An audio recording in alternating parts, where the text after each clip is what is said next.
जिन जातकों का नाम दी, दू, दे, दो, च, ची और थ और बड़ा जे, इनसे जिनका नाम शुरू हो जाता है उनका जो राशि मानी गई है वो मीन राशि मानी गई। और मीन राशि का जो राशि स्वामी देवगुरु बृहस्पति है और साथ में इनका जो प्रतीक चिन्ह है वो मछली मानी गई। मीन राशि के जो जातक है वो भावुक ज्यादा होते हैं और दूसरे नंबर में ये दिखावा बिल्कुल भी नहीं करते, जैसे है वैसे ही ये रहते हैं। साथ में ये अपने ओर से किन्हीं दूसरे पर है वो ज्यादा भरोसा भी करते हैं और जो जिस पर ये भरोसा कर लेते हैं तो हमेशा उन पर वो भरोसा करते हैं। और साथ में लास्ट में इनके साथ में विश्वासघात भी होता है और ये थोड़े समय के लिए उस बात को याद रखते हैं और फिर उसके बाद में फिर उनके साथ में वो विश्वास कर लेते हैं, जिस कारण से इनको बार बार जिंदगी के अंदर धोखे मिलते रहते हैं। साथ में अगर ये किसी को उधार पैसे भी दे देते हैं तो वो पैसे इनके वापस आने के चांस बिल्कुल कम हो जाते हैं। और ये जिनको पैसे दे भी देते हैं तो वो सामने वाला भी दरिद्री के योग में फंस जाता है। नमस्कार, मैं हूं दशरथ उपाध्याय, आपका हमारे यूट्यूब चैनल में हार्दिक स्वागत है। तो सबसे पहले देखते हैं कि आपका जो शुभ रंग है वो लाल और पीला है। साथ में आपके लिए शुभ अंक है वो 3 अंक माने गए। अगर आप कोई वाहन खरीदते हैं या फिर आप कोई मकान भी खरीदते हैं तो उनका भी अगर योग 3 है या 3 नंबर का मकान है तो आपके लिए बहुत ही शुभ माना गया। आपके लिए वो मकान और वो गाड़ी है वो लकी मानी जाएगी। साथ में आपकी जो शत्रु राशियां हैं तो शत्रु राशियों के साथ में अगर आप बिजनेस करते हैं, उनके साथ में अगर कोई पार्टनरशिप करते हैं आप या उनके साथ में अगर मित्रता करते हैं तो उसमें आपको धोखा मिलता है, उसमें आपको घाटा भी लगता है। इस कारण से आप एक तो कुंभ राशि है उनसे आपको बचकर रहना है, ठीक है, और दूसरे में एक वृषभ राशि है उससे आपको बचकर रहना है, और तीसरे में आपके लिए तुला राशि है उनसे आपको बचकर रहना है। इनके साथ आपने तो मित्रता करें, नहीं इनके साथ कोई व्यापार करें। अगर बोलो इनके साथ में अगर आपकी शादी भी हो जाती है तो आपकी जिंदगी है वो नरक के समान बन जाती है, तो इनसे आप बच कर रहना है। साथ में हम देखते हैं कि देवगुरु बृहस्पति है अभी वर्तमान में आपके दूसरे भाव में बैठे। दूसरा भाव जो धन का भाव भी माना गया है, तो यहाँ पर धन में बढ़ोतरी होने के योग भी यहाँ पर प्रबल बन रहे हैं।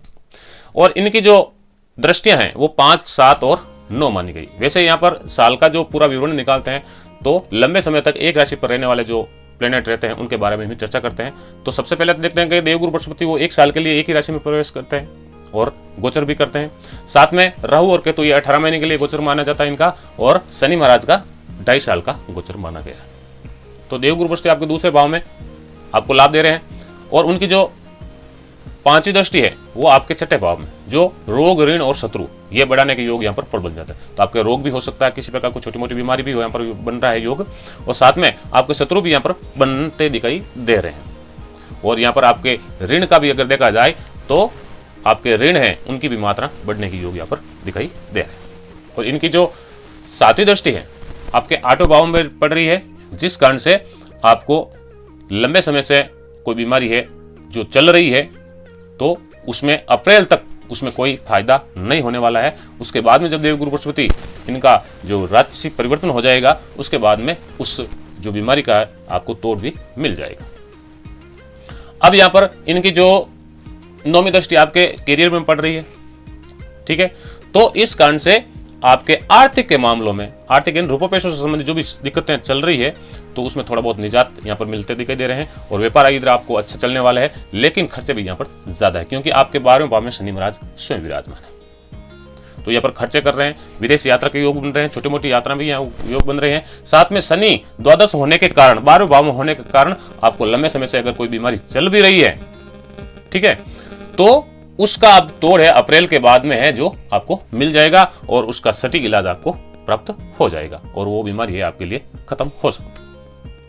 अब यहाँ पर राहु और केतु आपके तीसरे भाव में, राहु और केतु है आपके भाग्य भाव में, तो ये दोनों थोड़ा बहुत आपके अड़चने कर सकता है।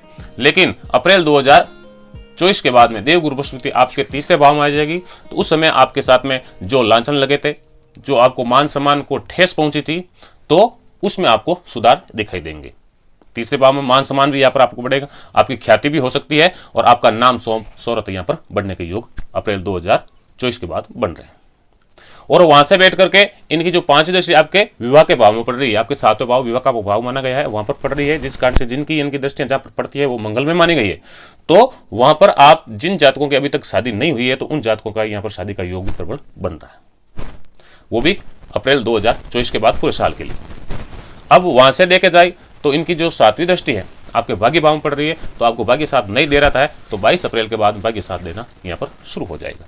और इनकी जो 9वीं दृष्टि आपके लाभ भाव यानी 11वां भाव पड़ रही है, जिस कारण से जिन जातकों को जो पैसों से संबंधित जो भी तंगी चल रही थी, ऋण आपको ऊपर हो चुका था, तो उससे हम धीरे धीरे आपको छुटकारा मिलने का योग यहाँ पर बनेगा और आपकी बचत एक अच्छी खासी होने की योग यहाँ पर बन रहेगा और आपको हर क्षेत्र में लाभ यहाँ पर मिलने वाले हैं।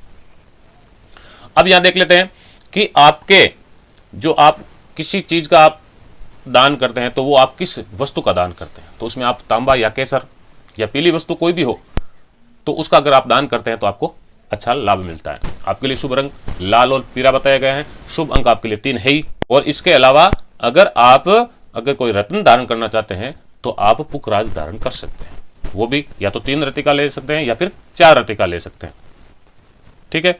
और वो भी आप किसी तांबे या फिर सोने की धातु के अंदर आपको बनाना है, वो भी गुरुवार के दिन, बृहस्पतिवार के दिन आपको वो धारण करना है, जिस कारण से आपको सफलता हासिल होगी और वो भी आपकी एक तर्जनी अंगुली के अंदर आपको धारण करना है।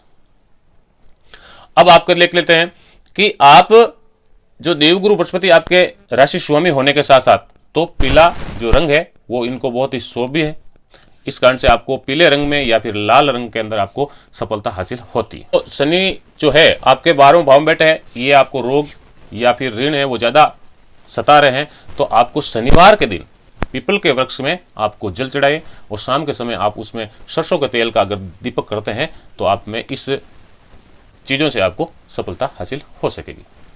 विद्यार्थी वर्ग के लिए देखा जाए तो साल 2024 से वो उनको लिए प्रतियोगिता परीक्षा में बहुत सफलता यहाँ पर प्राप्त होने के योग भी प्रबल बन रहे हैं।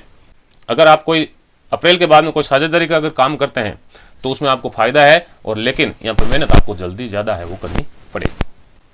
और यहाँ पर मीन राशि के जो जातक है वो गुरुवार के दिन बृहस्पतिवार का उपवास करते हैं, गुरुवार का उपवास करते हैं और देवगुरु बृहस्पति का आप आराधना करते हैं और बीज मंत्र ओम हीम क्लीम सो इस प्रकार का 108 बार जाप भी करते हैं, तो आपको पैसे से संबंधित जो भी तंगाइयां हैं वो यहाँ पर दूर होने के ये प्रबल योग बनते हैं। तो आशा करता हूँ ये वीडियो आपको पसंद आई होगी। अगर हमारी ये वीडियो आपको पसंद आई तो हमारे चैनल को आप सब्सक्राइब कर दे, वीडियो लाइक कर दे, वीडियो अपने दोस्तों शेयर भी जरूर करिए। हम फिर मिलेंगे अगले वीडियो में, तब तक के लिए जय श्री कृष्ण, राधे राधे।